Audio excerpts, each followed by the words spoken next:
Eh bien, bonjour à tous, bonjour Patrick.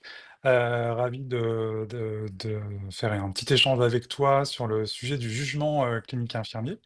Donc, l'idée plutôt de cette présentation, c'est plutôt de faire une sorte d'interview un peu sous le format de cours pour que ce soit le plus interactif possible. Et donc, je m'autoriserai à te poser des questions au fil de l'eau sur ce sujet qui est passionnant, sur le jugement clinique infirmier. Notamment, on fera un petit focus sur le modèle de Tanner, que tu connais bien, puisque tu l'as traduit avec certains collègues dans une revue il n'y a pas très très longtemps. Et donc, bah, je te propose que pour commencer, on puisse se présenter. Je te laisse te présenter en premier, si tu veux bien. Oui, merci beaucoup de m'accueillir, de me recevoir. En fait, moi, je suis Patrick Lavoie, je suis professeur à l'Université de Montréal en sciences infirmières. Je suis aussi chercheur à l'Institut de cardiologie de Montréal. Mon expérience clinique est beaucoup en soins intensifs, là, ce que vous appelez chez vous la réanimation. Et je suis spécialiste de la formation infirmière en soins critiques et j'ai une chaire de recherche sur l'apprentissage de la prise de décision infirmière. Donc, tous mes travaux de recherche se concentrent beaucoup sur tout ce qui est jugement clinique, raisonnement clinique, comment former les infirmiers et les infirmières à apprendre ces compétences-là. Ok. Merci Patrick. On reviendra sur ton long parcours peut-être au décours hein, de cette vidéo. Ben, moi, je suis Loïc Martin, je suis maître de conférence en sciences infirmières à l'Université de Rouen, au laboratoire CIRNEF, qui est un laboratoire des sciences de l'éducation et de la formation. Je suis infirmier aussi comme Patrick. Et mes intérêts un peu plus spécifiques, je m'intéresse à l'approche des capacités, le raisonnement clinique, puisque j'ai rédigé un ouvrage sur le raisonnement clinique qui était plutôt destiné aux étudiants infirmiers. Et puis, je m'intéresse depuis quelques années au leadership en santé, et notamment aussi à la classe inversée, qui est une modalité pédagogique assez intéressante pour développer des compétences professionnelles. Bah, Patrick, on va rentrer dans le vif du sujet si tu veux bien. J'ai une première question à te poser. Finalement, dans chaque situation de soin, bah, l'infirmier, dans son rôle propre, doit prendre des décisions cliniques pour agir avec efficacité. Et le terme de jugement clinique, finalement, revient. C'est un terme assez contemporain. Et est-ce que tu pourrais, nous expliquer, cette notion de jugement clinique? Et puis, de t'appuyer, pourquoi pas, sur une situation de soins pour l'expliciter, s'il te plaît? Oui, ben en fait, il y a plusieurs concepts qu'on rencontre dans ce domaine-là qui sont importants de bien distinguer. Euh, Quand on parle de jugement clinique, généralement, on va plutôt référer à une compréhension de la situation d'un patient. Fait que dans la diapo, j'ai écrit que ça pouvait être défini comme une interprétation, une conclusion. Vous pouvez aussi penser à un constat, une compréhension, comme je disais plus tôt. Ça fait que c'est vraiment l'idée qu'on se crée une forme de représentation, de compréhension de la situation du patient, de ses besoins, de ce qui est important pour lui, de ses valeurs.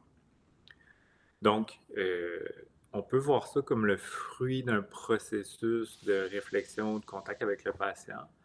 Et c'est là qu'il y a d'autres termes, en fait, qui entrent je dirais pas en compétition, mais souvent qui vont être un peu Mmh. mélangés avec le terme de jugement clinique.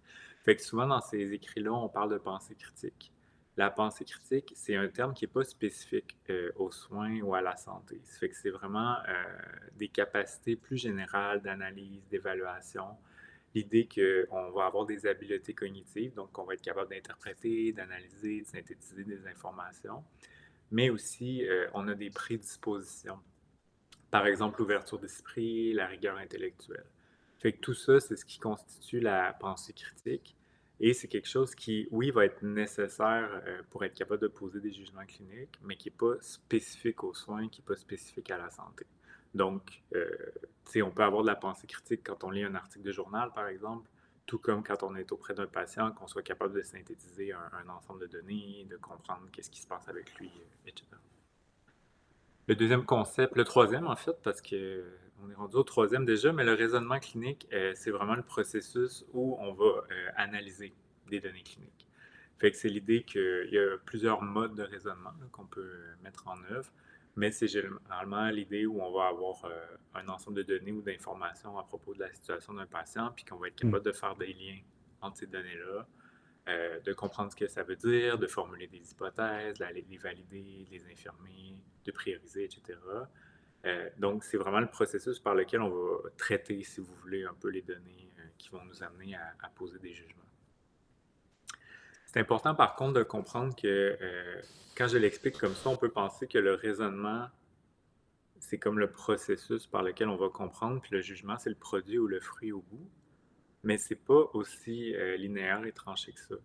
Au sens qu'au fur et à mesure qu'on va faire des raisonnements, qu'on va comprendre de plus en plus la situation des patients, on va avoir une série de jugements, si on veut, qui vont être réinvestis dans le raisonnement. Fait que si j'arrive à comprendre quelque chose de la situation, ben ça devient une donnée d'une certaine manière que je peux réinvestir dans mon raisonnement qui va m'amener à pousser plus loin. Puis c'est comme une boucle qui se construit comme ça. Hmm. Donc, souvent dans les écrits, on voit le processus et le résultat, mais il faut comprendre que ça, c'est plus dynamique. Puis, tu sais, dans la tête d'une personne, quand vous réfléchissez à comment vous pensez quand vous êtes au contact d'un patient, bien souvent, ça va être plus interactif que ça, si on veut. Puis, le quatrième terme dont je voulais vous parler, c'est la décision. Tu as parlé de prise de décision plus tôt. Hmm. Souvent, ça va mener à choisir une action, en fait. Euh, la décision d'agir ou pas est en soi une décision. Ça fait que de rien faire, c'est une décision Hmm. aussi. Mais ce qu'on va dire, ben, c'est que théoriquement, la compréhension, ce qu'on se forme au contact d'un patient va nous mener à décider qu'est-ce qu'on fait.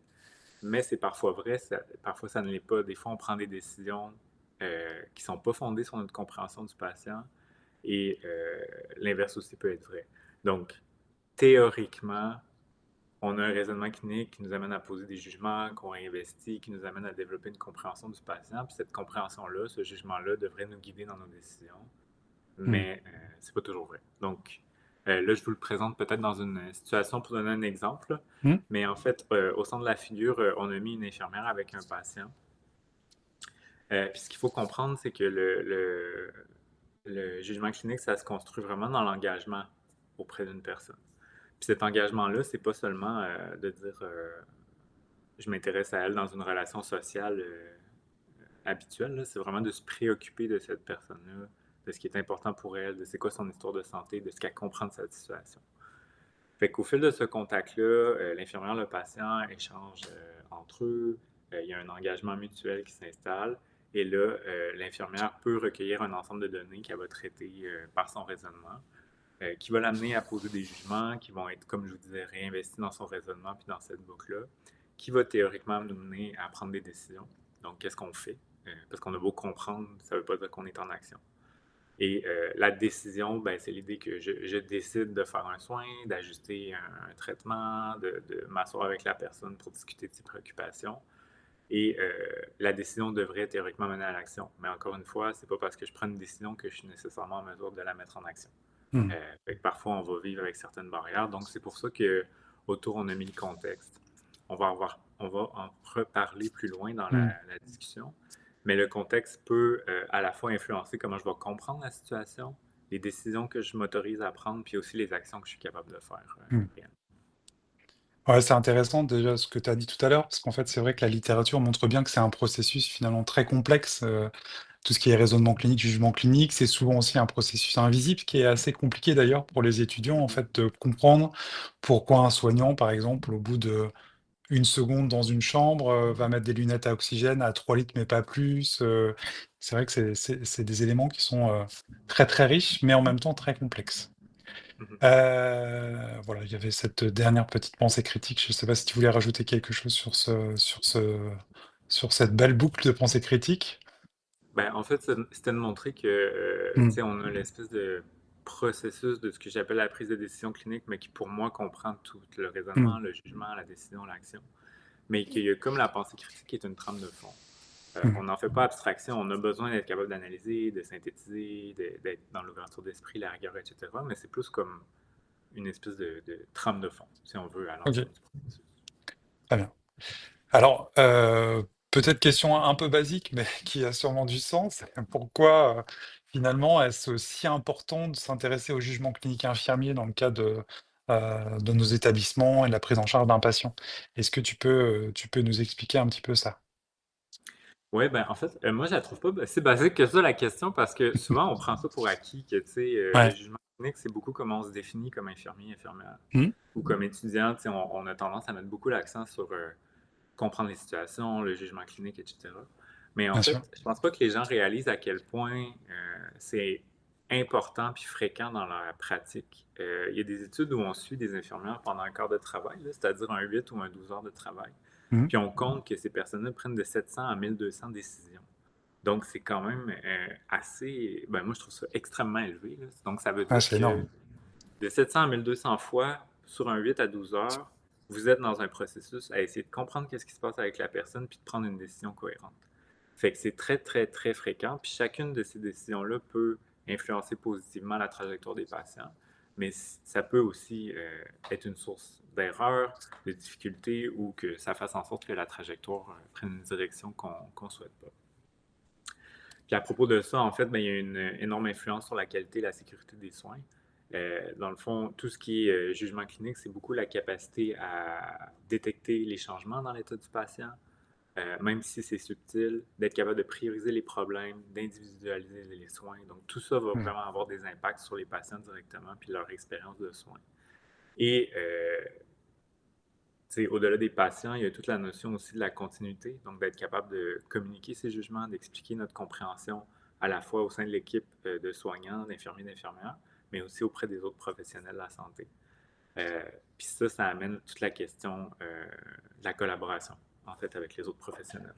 Mhm. Donc pour moi, ce jugement-là, il est vraiment essentiel de cette manière-là.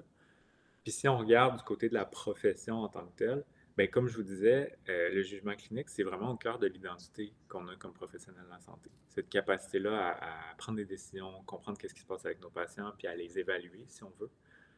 Au Québec, c'est maintenant quand on regarde c'est quoi être infirmier, infirmière dans les textes de loi, ben, c'est la première chose qu'on a. En fait, la capacité d'évaluer puis de comprendre ces situations-là. Fait que probablement qu'il y a des liens à faire avec peut-être vos référentiels. Je sais qu'on parle de raisonnement clinique dans les Mhm. référentiels de formation, mais il y a probablement des aspects de ce côté-là aussi. Mhm. C'est directement lié à notre autonomie comme professionnel et à notre responsabilité clinique ou éthique. Quand on regarde c'est quoi la définition de l'autonomie dans les professions, mais c'est la capacité de prendre des décisions de manière autonome dans son champ de pratique. Donc, Mhm. on peut par extension dire que carrément la définition d'autonomie est directement liée avec le jugement clinique. Donc, pour cette raison-là. Et évidemment, ben, ça construit notre identité professionnelle, mais c'est aussi ça qui fait qu'on arrive à être reconnu au sein des équipes comme des professionnels, puis qu'on a une contribution au Mhm. soin. Et donc, on pourrait peut-être dire aux étudiants qui parfois considèrent le raisonnement clinique et le jugement clinique comme, enfin l'enseignement, comme un exercice d'école, que c'est une réalité professionnelle et que c'est finalement le cœur en fait de notre métier, comme tu le dis, en termes d'autonomie. Là, en France, cette vidéo, elle est filmée en 2026, en mi-2026. Il y a eu quand même des grands changements en termes de loi hein, en 2025 et 2026 sur l'autonomie de la profession infirmière. Et donc, c'est vrai que on est vraiment dans un sujet d'actualité très très fort. Alors, je voudrais qu'on prenne un petit peu de temps. Déjà, merci pour cette première introduction. Donc, en 2021, avec des collègues, t'as réalisé une traduction en fait du modèle de Tanner, qui est un modèle de jugement clinique. Et je crois que tu es en train d'ailleurs de le retravailler si c'est le cas. Et est-ce que tu pourrais nous expliquer finalement globalement ce que c'est que ce modèle et puis à quoi sert-il concrètement, s'il te plaît? Oui, avec plaisir. En fait, ce modèle-là était vraiment un tournant majeur dans le champ du jugement clinique, de la prise de décision, des études sur l'expertise. C'est basé sur une revue des écrits. Donc, Tanner, c'est une chercheuse américaine Mhm. qui vient de l'Oregon, qui a, si on veut synthétiser une vingtaine d'années de recherche, 200 écrits sur, ça veut dire quoi, le jugement clinique, la prise de décision, l'expertise infirmière. Donc, à partir de son analyse de ces travaux-là, elle est arrivée à tirer 5 grandes conclusions qui sont vraiment le cœur de son modèle. Donc, je vous les ai mis à l'écran, là. Mhm. La première, c'est que le bagage et l'expérience influencent fortement le jugement clinique. Donc, l'idée que même si on est devant une même situation, deux infirmières, deux infirmiers peuvent arriver à des jugements qui sont différents, tout dépendant de leur bagage et de leur expérience. La deuxième chose, c'est que la connaissance de la personne est centrale. On va en reparler dans la diapo suivante, mais ça, c'est un Mhm. concept vraiment essentiel, là, la connaissance de la personne, connaître son patient, qu'on entend parfois, là. Donc, je vais revenir plus tard.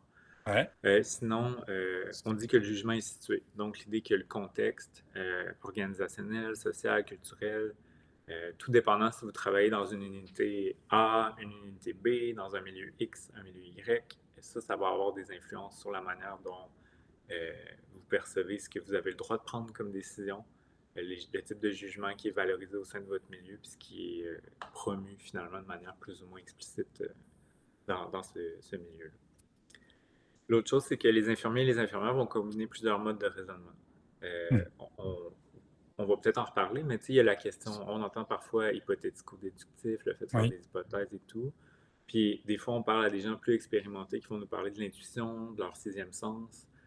Donc tout ça, c'est des modes de raisonnement qu'on connaît, qui existent. Euh, et on sait que les infirmières les mobilisent euh, à plus ou moins différents égards selon les caractéristiques des situations qu'ils rencontrent. Puis la cinquième conclusion, ben, c'est que la réflexion est essentielle au développement du jugement clinique. Donc, Tanner, en amenant ça, elle positionne vraiment le développement du jugement clinique comme un apprentissage expérientiel. L'idée Mhm. qu'on vit des situations, qu'on prend un regard réflexif, un temps d'arrêt pour comprendre qu'est-ce qui s'est passé, puis remettre en question nos croyances, nos perceptions, nos connaissances, puis se développer dans, dans cette compétence-là, finalement, pour affiner notre jugement clinique. Ok. Donc, il y avait ces cinq grandes conclusions-là, Ouais. puis c'est ça, tu l'as nommé rapidement, mais avec des collègues, Marie-France Deschaines, Valérie Mhm. Richard, Jacinthe Pepin, Christine Tanner elle-même, et Cathy Lazatar, qui a publié la rubrique du jugement clinique. On a Mhm. traduit ça en termes francophones, puis actuellement, on est en train de travailler avec Tanner sur une mise à jour. On est en 2026 au moment d'enregistrer, là, donc Mhm. euh, c'est presque prêt, là, dans quelques semaines, probablement, ça va paraître, donc on pourra continuer cette discussion-là éventuellement. Ouais, avec plaisir. Ce qui est intéressant dans ce que tu as dit, c'est qu'on voit bien que la réflexion, on voit que le contexte est important aussi. Si on a, j'imagine, une surcharge de travail, un stress, ça peut aussi influencer cette capacité aussi de réflexion, à poser un jugement clinique. Je crois que pas mal d'auteurs l'ont positionné aussi, notamment Souda Kayal avait parlé aussi de cette question de stress. Mhm. Donc c'est vraiment essentiel. Ok. Alors, tu as présenté de manière un peu globale le modèle de Tanner. Là, est-ce que tu pourrais nous expliquer finalement, avec ce schéma qui est très très clair, comment il s'utilise et détailler un petit peu chaque élément finalement de ce modèle de Tanner, s'il te Ouais. plaît? Ben là, dans le fond, je vous ai présenté les cinq grandes conclusions, si vous voulez, qui Mhm. guidaient la modélisation. Ici, vous avez la représentation, si on veut, du modèle. Puis un mot de précaution, en fait, pour commencer, c'est que souvent, on voit les mots qui sont dans les cercles bleus, là, remarquer, interpréter, répondre, Mhm. réfléchir. Mais l'idée derrière le modèle de Tanner, c'était toute la partie plus à gauche.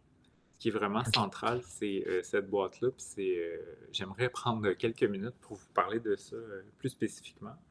Mais en fait, plutôt, je vous disais ce que l'infirmière est, son bagage, son expérience, sa relation avec la personne, puis aussi le contexte, vont influencer le jugement clinique. Fait que tout ça, c'est ce qu'on a mis dans la boîte de gauche, Mhm. où vous avez un peu, on peut parler peut-être d'un arrière-plan de la pratique, là, qui est vraiment tout ce qui est les conditions ou les fondements qui vont influencer. Fait que si on les prend un à un, le bagage de l'infirmière, on parle de ses connaissances. Ça fait qu'une infirmière, un infirmier va avoir des connaissances théoriques. À l'école, on développe ça, là, des connaissances qu'on peut écrire dans des livres, qui sont formalisées, qui sont issues de la science, etc.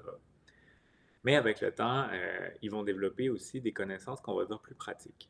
Donc, Mhm. au fur et à mesure où on va rencontrer des patients, être exposé à des situations-là, ben, nos connaissances vont devenir tu sais, on parle de connaissances très abstraites, générales, qui Mhm. s'appliquent un peu partout dans le monde, mais à des choses vraiment précises que je sais que dans cette clientèle-là, ça ne marche pas de cette manière-là.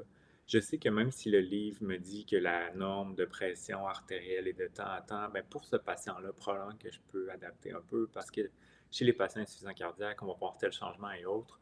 Donc, c'est des connaissances qui sont de plus en plus fines, mais beaucoup basées sur mon contact avec la pratique. Euh, Puis aussi, à force de développer ou d'acquérir ces expériences-là dans le temps. Donc, ça, c'est un aspect qui fait partie de mon bagage comme infirmier, comme infirmière. La deuxième chose, c'est ma perspective philosophique qu'on peut associer aux croyances.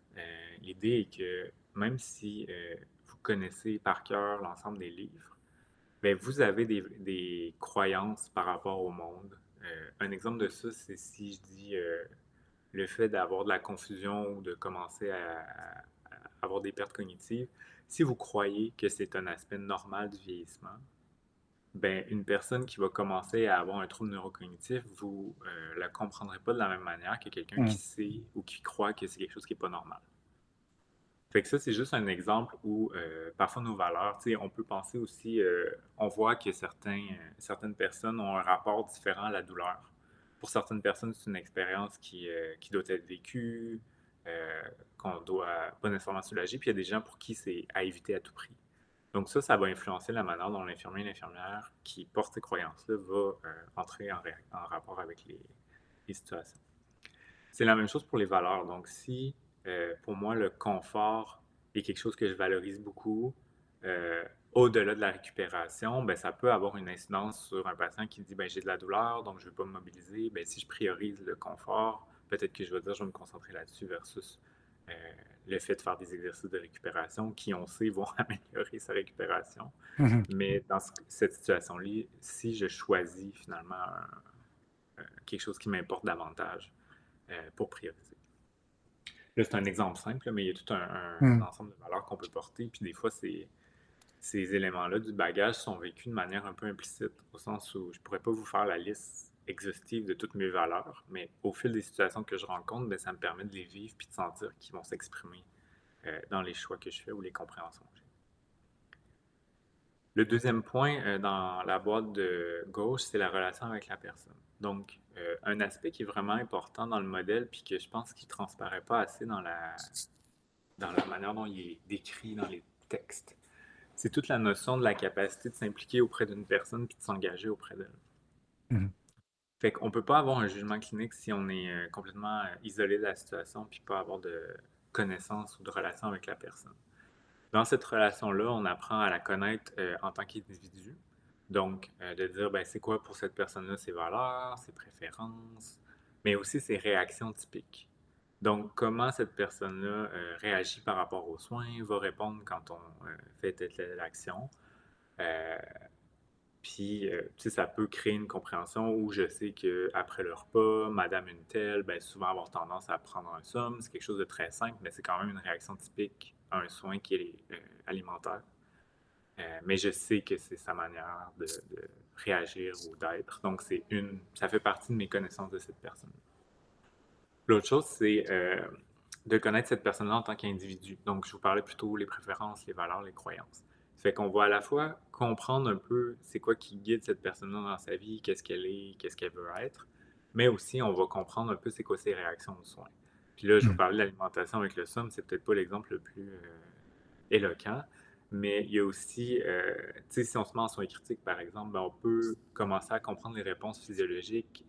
Par exemple, on va donner un soluté, plus de volume, bon, on sait que le patient réagit de telle manière. Puis, si vous avez un peu d'expérience, vous savez que tout dépendamment des soins qu'on donne, des traitements, ben, les gens ne vont pas tous réagir de la même manière. Fait que c'est ça qu'on appelle la connaissance des réactions typiques, qui se construit vraiment au fur et à mesure de la relation avec la personne. Et la troisième chose, c'est le contexte du soin. Ça fait qu'on va parler à la fois de la culture du milieu.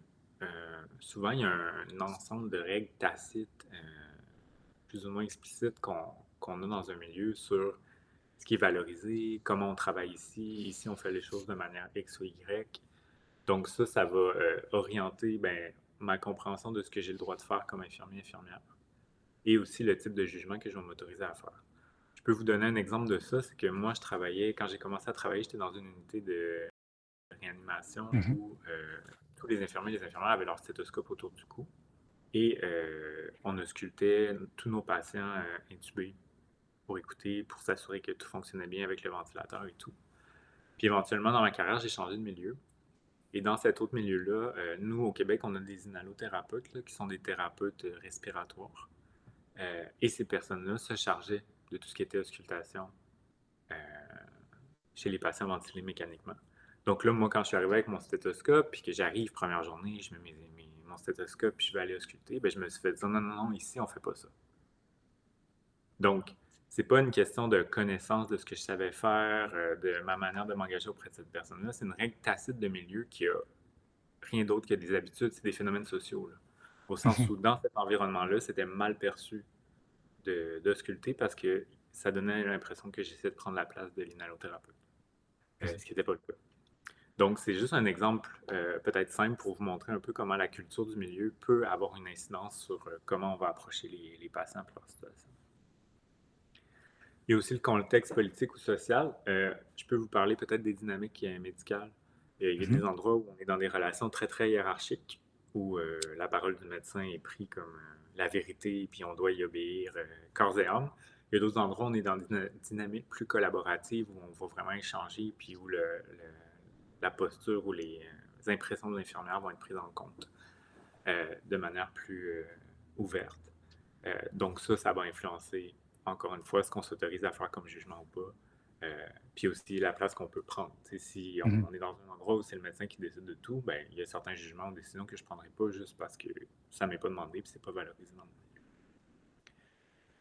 Donc tout ça, ces trois éléments-là, le bagage de l'infirmière, la relation avec la personne, le contexte du soin, ça crée tout notre arrière-plan ou ce qu'on amène dans la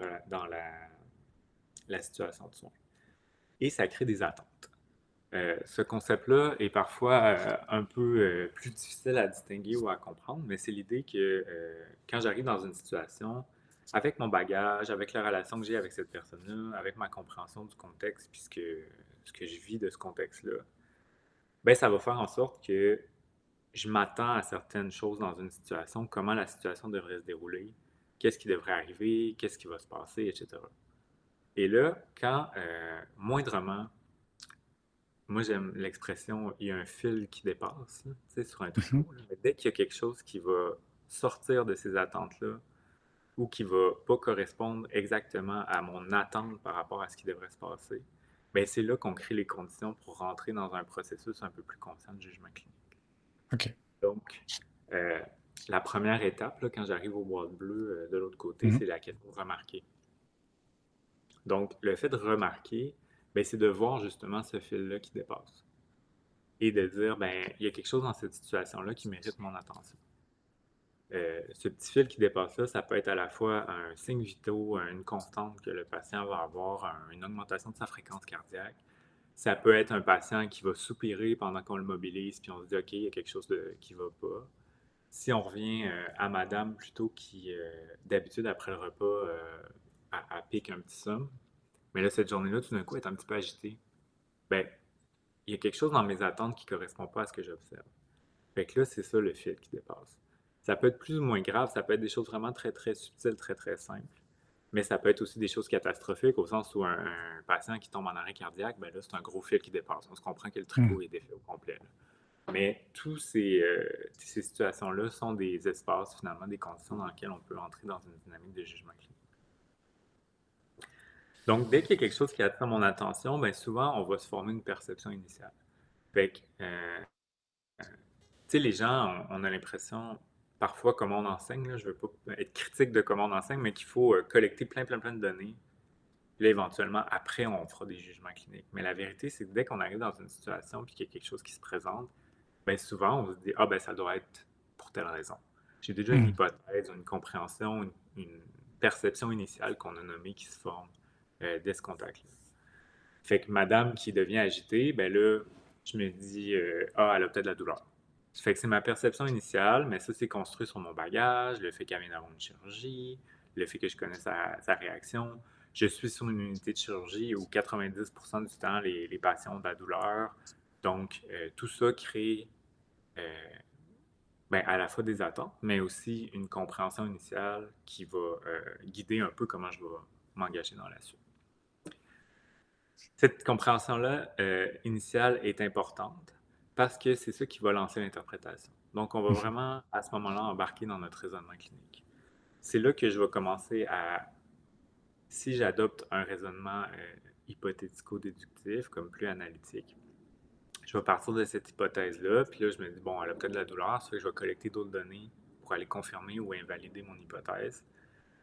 Puis retravailler tout ça pour avancer, puis finalement arriver à la bonne réponse, entre guillemets, là, de comprendre qu'est-ce qui se passe avec cette personne-là. Je peux aussi être dans une dynamique de raisonnement plus intuitif, où je vais avoir une compréhension immédiate de la situation que je ne suis pas nécessairement capable d'expliquer, mais où je sais qu'est-ce qui se passe. Puis il y a quelque chose dans cette situation-là qui m'évoque un pattern que j'ai appris à reconnaître avec le temps. Puis tout de suite, je sais ce qu'il faut faire. Puis c'est là, tu parlais plutôt de l'infirmière qui arrive dans la chambre, puis au bout d'une minute, met déjà de l'oxygène. Mmh. C'est un peu ce raisonnement-là intuitif où on a tellement. En fait, l'intuition, ça sonne un peu mystique, là, comme si j'avais Mmh. la réponse qui me descendait dessus de l'au-delà, là. Mais en fait, c'est juste la reconnaissance de quelque chose que j'ai tellement vu que quand ça se présente à moi, j'ai pas besoin de réfléchir puis de recueillir des données, poser des questions. Je sais de quoi ça a l'air. Quand je le vois, je sais que c'est ça. Donc, euh, ça peut arriver comme ça. Parfois aussi, on peut tomber dans ce qu'on appelle la pensée narrative.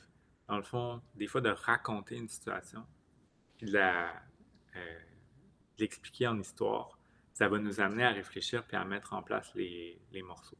Fait que bref, il y a plein de manières de raisonner. Puis il n'y a pas une manière qui est meilleure que l'autre, ça c'est vraiment important. Euh, c'est plus associé à l'expérience en fait. C'est normal qu'un étudiant doive recueillir les données, faire les liens, reconstruire, identifier vers où on s'en va. C'est normal qu'une infirmière, que ça fait 30 ans qu'elle travaille dans un milieu, soit pas capable de défaire tout parce que pour elle, c'est tellement intégré Mmh. qu'elle n'est pas à tout défaire à chaque fois. Elle est vraiment dans son intuition ou dans sa reconnaissance de schéma. C'est la même chose quand vous êtes au volant. T'sais, si vous deviez vous arrêter à chaque fois que vous voyez une lumière rouge pour vous poser des questions sur, bon, ce signe-là m'indique telle chose, est-ce que ça veut dire que je dois... Bon, vous venez déjà de brûler le rouge, vous avez probablement percuté la voiture en avant de vous parce que vous avez, tu sais, le raisonnement intuitif a une fonction qui vous permet d'aller vite, puis Mmh. c'est là qu'on voit que l'expérience s'accumule puis que les gens tombent en mode où ils fonctionnent un peu plus rapidement en reconnaissance de pattern. Le raisonnement analytique, on parlait plutôt que c'est très école, académique. Mmh.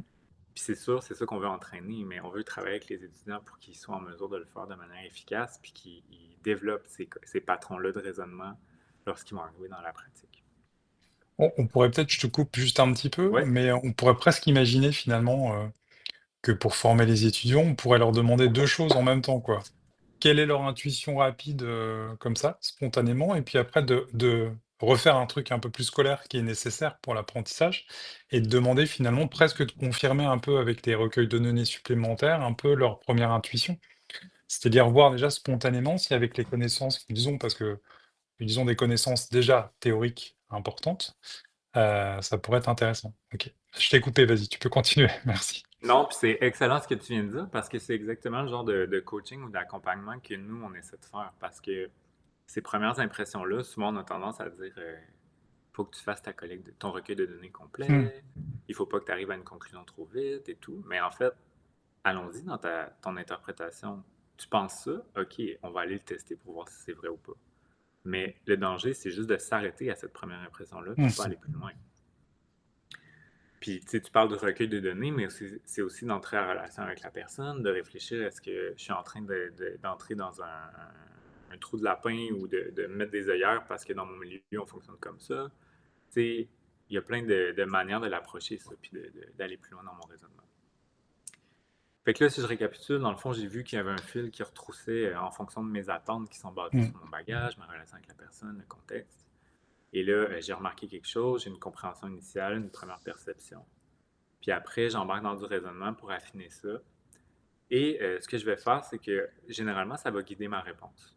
Donc, si madame, bon, elle sonnait, était un peu plus agitée, finalement, j'ai évalué, elle me dit qu'elle n'a pas de douleur. Ça fait que là, bon, ça a changé mon hypothèse. Là, elle avait sa chirurgie. Je remarque que son pansement est plus souillé. Donc, là, je suis plutôt parti sur une situation de saignement, par exemple. Mmh. Puis que là, ben, ben là, si elle saigne puis elle commence à être agitée, ben je sais dans mes connaissances théoriques que souvent un des premiers signes de saignement, c'est le patient qui devient plus agité. Donc là, ça vient soutenir mon impression, mon, Mmh. ma compréhension, mon premier jugement.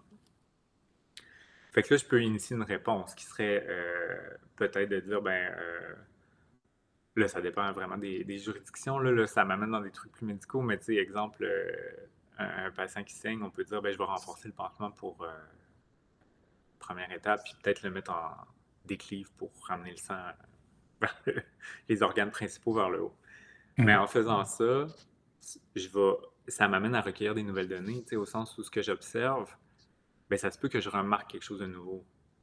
Fait que là, vous voyez, c'est toute la dimension où, tu sais, il y a plein de flèches à double Hmm. direction, là, mais c'est l'idée que on va se former une première compréhension, on va avoir des idées, on va commencer à intégrer des réponses qui vont produire des effets chez le patient, des réactions qu'on va réinvestir dans notre interprétation, puis tout ça se construit dans le temps, puis il va faire en sorte qu'on devient un peu dans un raisonnement dans l'action ou dans la réponse. Donc, l'idée est que remarquer, interpréter, répondre, c'est vraiment un triangle très, très dynamique où souvent, quand on est en formation, ben, les gens vont avoir tendance à le déconstruire en des étapes. Il faut Ouais. commencer par remarquer, ensuite vous allez interpréter, puis après répondre.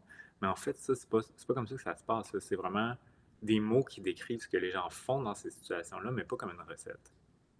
Euh, Ce qui est important de se rappeler, c'est qu'il y a certaines choses qui vont me sauter au visage, plus ou moins, ou qui vont demander mon attention. Puis après, je vais faire du raisonnement clinique pour déterminer des interventions qui vont m'amener à re-raisonner, etc. Puis la quatrième bulle, c'est la question de réfléchir dans l'action et sur l'action. Ça fait que la réflexion dans l'action, c'est toute cette notion-là de observer c'est quoi les réactions du patient, c'est quoi ses réponses, puis s'adapter en continu, de réinvestir ça dans mon raisonnement, dans mon interprétation pour adapter mes réponses. Fait que ça montre qu'on est réactif pendant que la situation se déroule pour arriver au meilleur résultat pour le patient. Hmm. La réflexion sur l'action, ben ça va se faire a posteriori. C'est que après, quand la situation est résolue ou que je suis plus investi à l'intérieur de cette situation-là, euh, je vais prendre un temps d'arrêt. Puis c'est pas, tu sais, on a parfois l'impression que faire de la réflexion sur l'action, ça demande d'arrêter pendant 1 heure puis de faire un questionnaire en 50 étapes et tout. Mais tu sais, juste de se reculer un peu puis de se dire, ben, qu'est-ce que j'ai remarqué au début de cette situation-là qui m'a amené, puis pourquoi je suis allé sur l'hypothèse de la douleur plutôt que l'hypothèse du saignement. Euh, Est-ce que je suis allé trop vite? C'est quoi les facteurs qui m'ont influencé? Qu'est-ce que j'aurais pu faire autrement? Donc, juste ça, c'est quelques questions qui rapidement vont euh, nous amener à reconsidérer, à poser un regard réflexif sur cette situation-là. Puis la flèche vers nos Mhm. trois éléments du début est importante parce que cette réflexion-là construit mon bagage, construit ma relation avec la personne, construit ma compréhension du contexte, qui ensuite je peux réinvestir dans mes attentes, qui va faire que je vais remarquer. Vous voyez, c'est tout ça est très, très cyclique. Hmm. C'est pour ça qu'on parle d'apprentissage expérientiel. Ce qu'on vit auprès d'un patient, toutes les situations où on pose des jugements cliniques, c'est matière à apprentissage à condition qu'on pose un regard réflexif dessus. Très bien. Super, merci. Alors, c'est le moment, si vous voulez faire une pause sur la vidéo, d'aller boire un petit café, puisque là, ça fait à peu près une demi-heure qu'on est ensemble avec Patrick. Donc, vous pouvez mettre sur pause la vidéo sans aucune difficulté si vous voulez faire un petit break. Et nous, on va enchaîner tranquillement, mais vous allez pouvoir enchaîner après avec nous. Donc, merci Patrick pour ça. Donc, l'idée peut-être maintenant, c'est, si tu es d'accord, peut-être de tenter d'illustrer, peut-être avec une situation clinique un peu, son utilisation. Il nous reste à peu près 10-15 minutes de vidéo, je pense, mais après, les derniers points sont un peu plus rapides, parce que là, on a quand même posé un peu les Mhm. constats. Et bah, je te laisse enchaîner sur la suite, si tu veux. N'hésite pas à me dire quand est-ce qu'il faut que je change de diapositive. Ouais, ben en fait, on s'imaginait une personne dont vous prenez soin, c'est l'après-midi, vous allez faire une tournée dans la chambre, puis là, c'est une personne que vous connaissez déjà, vous avez lu son dossier. C'est Madame R, ici, qui a 54 ans. Elle a eu une chirurgie abdominale ce matin. Elle est revenue de salle de réveil il y a 2 heures.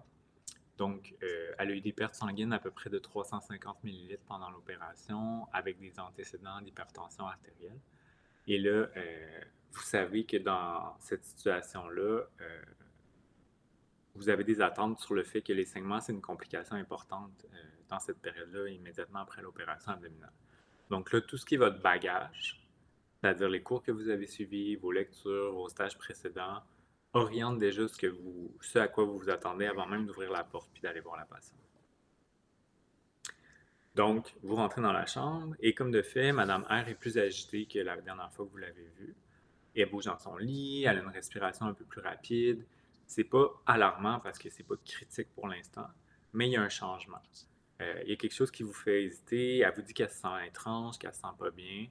Euh, Puis là, sur le pansement, vous voyez des petites traces, donc vous constatez que il y a un ensemble de signaux qui sont relativement faibles. Il n'y a rien de très, très tranchant. mais ça vous a permis de voir un ensemble de fils qui dépassent dans la situation. Donc, vous revenez à ce que vous savez de cette personne-là, votre bagage, votre relation avec cette personne-là. Donc, vous l'aviez évaluée, ça fait 2 heures, elle était calme, elle était un peu somnolente, mais elle était bien orientée, elle arrivait à se réveiller quand on la stimulait. Donc, son agitation, c'est pas son comportement de base, ça fait qu'il y a un problème ici. C'est pas son anxiété habituelle, donc il y a un changement important. Là, vous réfléchissez à ça, puis d'autre part, ben, vous savez, on a dit il est 15 heures, donc c'est le changement d'équipe médicale. Vous Mhm. savez qu'au même moment, ben, il y a votre collègue est en pause, les équipes médicales sont en train de changer, les résultats de labo que vous avez pris à 14 heures ne sont pas encore disponibles, donc il y a tout un contexte autour de vous. L'environnement n'est pas idéal, mais ça fait partie de votre jugement, puis ça oriente sur qu'est-ce que je peux faire, qu'est-ce que je ne peux pas faire auprès de cette personne-là. Donc, vous avez plusieurs hypothèses dans votre tête. C'est sûr que ça peut être une douleur mal contrôlée, ça peut être de l'anxiété, le saignement actif est pas loin, est-ce qu'il est en début d'instabilité hémodynamique? Donc, tout ça se bouscule, puis là, vous décidez de, première étape, je vais prendre les constantes. Pression un peu plus faible, la fréquence un peu plus élevée. Donc, si vous allez vers un raisonnement analytique, vous allez dire, ben, tachycardie, hypotension, chirurgie récente, peau froide, ça fait vraiment un tableau style saignement. Mhm. Si je vais dans quelque chose de plus intuitif, je ressens qu'il y a quelque chose qui ne va pas. Je sais que ça ne fonctionne pas sans nécessairement être capable de le nommer. Et si vous allez plus vers un raisonnement narratif, ben, vous pouvez mettre ensemble l'histoire du corps pour arriver à expliquer comment la patiente était à 13 heures, puis comment elle est maintenant, puis c'est quoi les changements. Donc, vous décidez de rester dans la chambre avec la dame, ça fait que là, vous êtes vraiment dans votre réponse. Vous dites, j'avais un autre soin à donner, mais je décide de rester avec elle. Je vais appeler, je vais installer un accès veineux parce que je sais qu'ils vont me demander de donner des solutés et vous commencez à documenter au fur et à mesure. Tout ça, ça arrive en 2-3 minutes, Mhm. mais ces interventions-là, c'est déjà un paquet de décisions que vous avez commencé à prendre, puis un paquet de réponses que vous avez commencé à mettre en place. Et là, au fur et à mesure, ben, vous lisez des nouvelles données que vous allez réinvestir dans votre interprétation puis qui vont vous faire avancer dans votre jugement clinique. Et ensuite, ben, la situation n'est pas terminée. Vous allez entrer dans la réflexion au sens où à chaque fois, vous posez un regard sur c'est quoi la réaction de la personne, c'est quoi ses réponses. Mais après le quart, quand vous retournez chez vous, vous vous dites est-ce que j'ai remarqué les signes assez tôt? Est-ce que j'ai bien priorisé? Qu'est-ce que j'aurais fait différemment si j'avais eu plus d'expérience? Donc là, c'est l'idée que vous posez un regard réflexif après l'action qui va vous amener à transformer ça en apprentissage puis à aller plus loin dans votre jugement. Ok. Super, bon, c'est très très clair. Ça permet bien d'identifier ce que tu as présenté, notamment avec les modèles de TNR sur les différentes étapes. Donc, ça Mhm. illustre très, très bien. Et puis, c'est une situation qu'on a quasiment tous rencontrée, ou en tout cas que les étudiants vont rencontrer sûrement à un moment donné dans leur carrière et même dans leurs études, puisque c'est une situation assez emblématique finalement que tu as pris Ouais, exact. pour illustrer. Merci. Puis Est-ce que Loïc, je te tu... coupe, mais il ne faut pas parler d'étapes, il faut parler de processus. Parce que le Ouais, t'as danger, raison. c'est qu'on n'est pas dans des étapes où je remarque, j'interprète, je réponds. Puis là, on le présente comme ça se prête bien à l'exercice d'aujourd'hui, mais c'est toujours des processus qui vivent de Ouais, manière itérative. Puis je veux vraiment que les étudiants retiennent ça. t'as raison de bien insister sur processus. Je le dis 2 fois, processus. Voilà. Merci. Est-ce que tu peux nous expliquer finalement l'intérêt spécifique de ce modèle, puisque il en existe d'autres, il y a d'autres manières d'aborder le jugement clinique, et puis peut-être de nous préciser si toi ou certains de vos collègues vous avez identifié des limites. Ben, dans le fond, les forces de ça, c'est que ça rend quelque chose de visible. Tu sais, tout ce qui est jugement professionnel, quand je présente le modèle de Tanner à des infirmières expérimentés, ils vont souvent être d'accord parce qu'ils n'ont pas nécessairement les mots ou les concepts, mais ils Mhm. se reconnaissent là-dedans parce que c'est un modèle qui a été construit dans la pratique, donc ça reflète vraiment comment les infirmières pensent dans la vraie vie. Ça offre un vocabulaire commun. C'est intéressant parce que là, à partir de maintenant, ben, avec les étudiants, vous allez pouvoir parler de qu'est-ce que j'ai remarqué. Tu sais, c'est le concept, mais c'est un mot que vous allez pouvoir partager, puis ça appelle à des référents communs. L'autre chose, c'est que ça a mis de l'avant la réflexion. Mhm. Donc, on a vraiment positionné ça comme un espace pédagogique important de la réflexion étant un élément moteur, si on veut, pour le développement de ça. Puis évidemment, ben, une bonne validité écologique au sens où c'est tellement tout ça est basé sur des récits de pratique, sur la manière dont ça vit en pratique, donc ça reflète vraiment la réalité, si on veut. trouve intéressant le côté réflexif quand même, parce que c'est vrai que tout ce qui est analyse de pratiques professionnelles, on est Ouais, vraiment aussi dans cette logique-là assez forte et c'est pas du temps de perdu en plus. C'est ça qui qu'il faut aussi peut-être souligner, c'est que ce temps de réflexion, soit pendant, soit après, va amener sûrement à une efficacité peut-être plus rapide, dans les prises de décision et les actions et donc finalement une amélioration en fait de la prise en charge et de la qualité des soins, donc ça me semble essentiel. Merci. ouais. Puis pour ce qui est des limites, ben, c'est plus descriptif que prescriptif. On ne dit pas comment ça devrait être fait, on dit juste comment c'est fait actuellement. Ça fait on prétend pas que c'est la meilleure manière de faire, c'est juste que ça nous donne des repères sur comment ça se déroule. C'est sûr, ça vient du contexte nord-américain anglophone. Donc, Mmh. ça a été fait aux États-Unis, donc possiblement qu'il y a des choses à voir sur le plan, même si ça a été quand même exporté beaucoup, là, mais il faut garder Mmh. en tête l'origine. On ne traite pas les dimensions collectives du jugement clinique. Donc, ça a l'air de quelque chose qui se passe beaucoup chez une infirmière, mais les soins, c'est beaucoup en équipe. Fait que, notamment dans nos travaux, on voit qu'il y a beaucoup d'interactions avec les autres, puis il y a un raisonnement collectif qui existe aussi. Quand je parle à ma collègue, quand on est ensemble dans la chambre, puis qu'on se lance des idées, cet aspect-là est un peu moins visible, mais fait quand même partie de. Puis, ben, on en a parlé là, à peine une minute. Ça Juste peut avant. ressembler à des étapes ou à une démarche de soins ou autre, mais il ne faut pas tomber là-dedans. C'est pas ça l'idée. C'est vraiment de dire c'est quoi les processus qui sont à l'œuvre pour donner du vocabulaire, mais garder en tête que le cœur du modèle, c'est vraiment la partie à gauche. Mon OK. bagage, ma relation avec la personne, ma capacité de m'engager auprès d'elle de manière authentique, puis de créer une relation de soins, puis ma compréhension du contexte. Ouais, il y a presque une partie sur la gauche qui est presque une partie d'entraînement pratiquement presque en fait, qui quand si on fait un séminaire avec le sport. OK, bon c'est assez clair, merci. Hem, pour terminer, ça va être, finalement, ma dernière question. Est-ce que toi, en tant que, enseignant-chercheur, en tant qu'infirmier, tu aurais des conseils, sur, le raisonnement et le jugement clinique?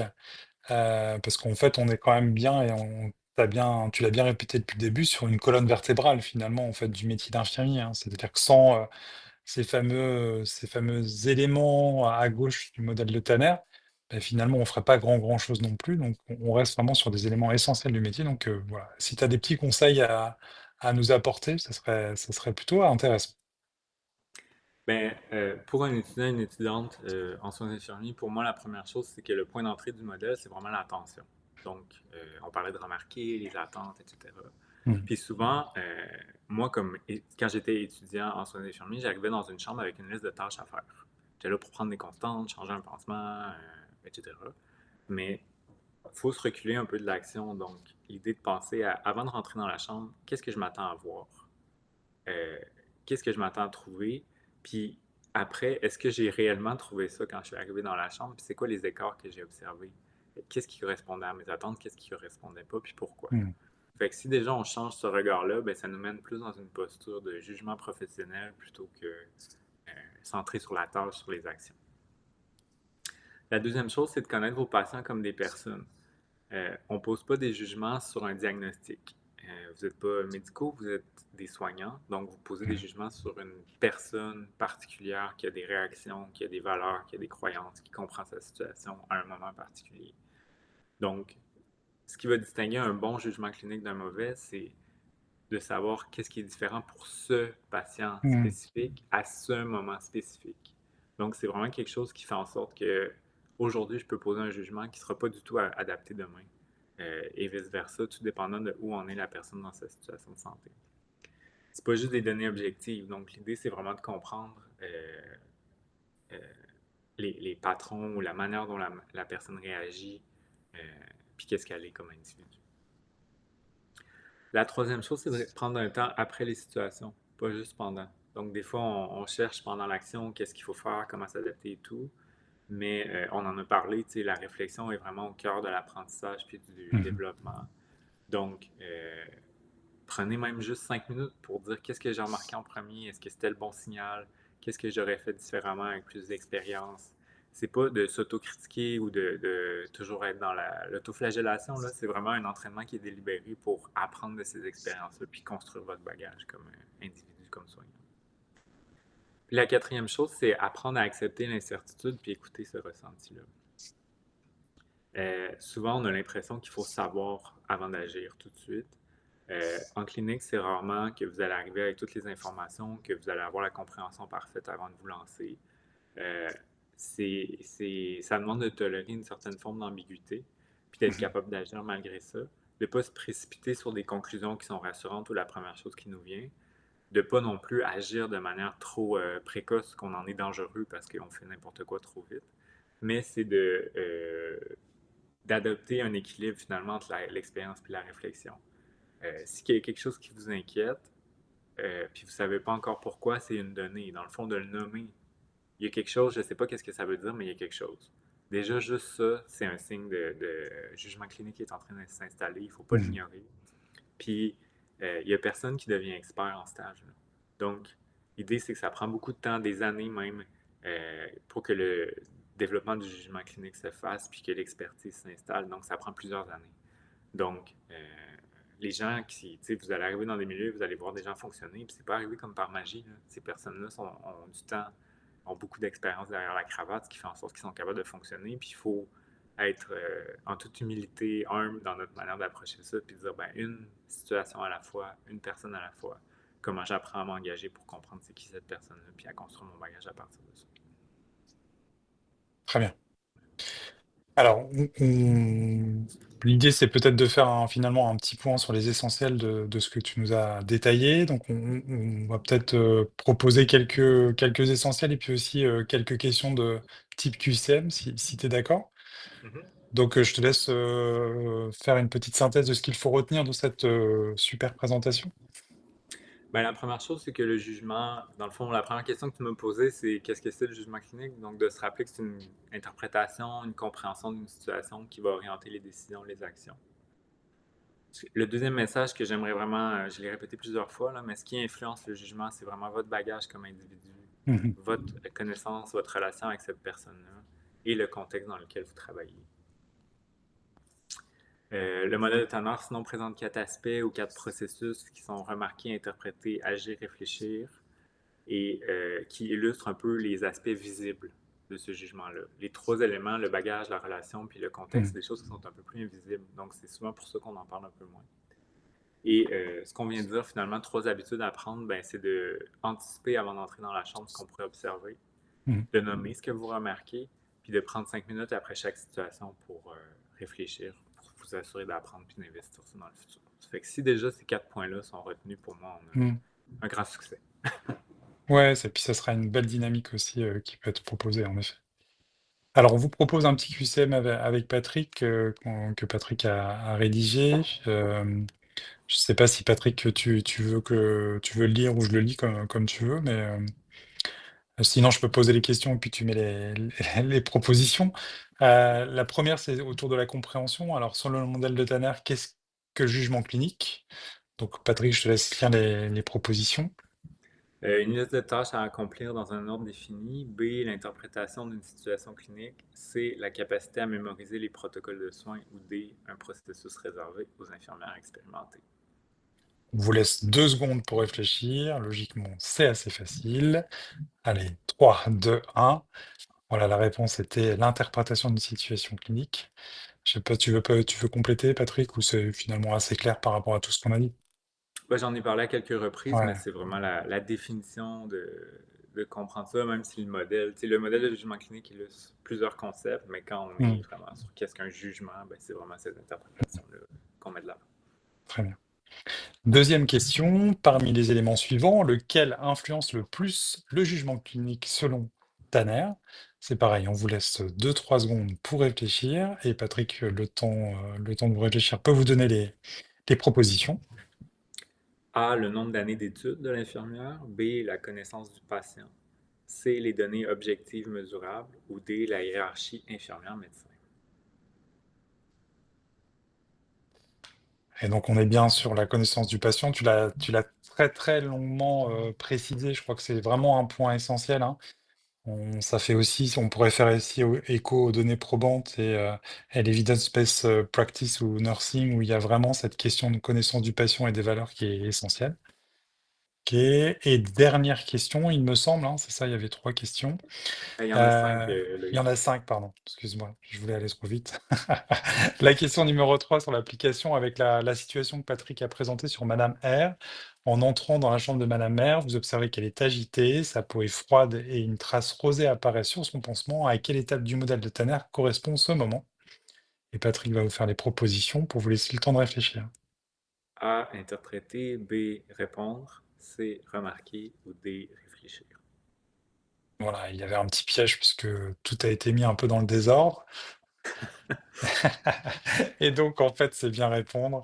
Ah On est non, en bien, fait, il y a une puis erreur, c'est ah, il y a une remarquer. erreur? Oui, c'est remarqué. Donc on va le bien le préciser, sur la vidéo que, c'est bien remarqué, on était bien dans le processus, hein, au début du modèle de Tanner, donc on mettra un petit bandeau sur la vidéo, pas de problème. Et on va passer vite donc à la question numéro 4. Sur l'application de Madame R, vous vous dites, la pression artérielle est à 96,58, une fréquence cardiaque à 112, chirurgie abdominale ce matin, peau froide.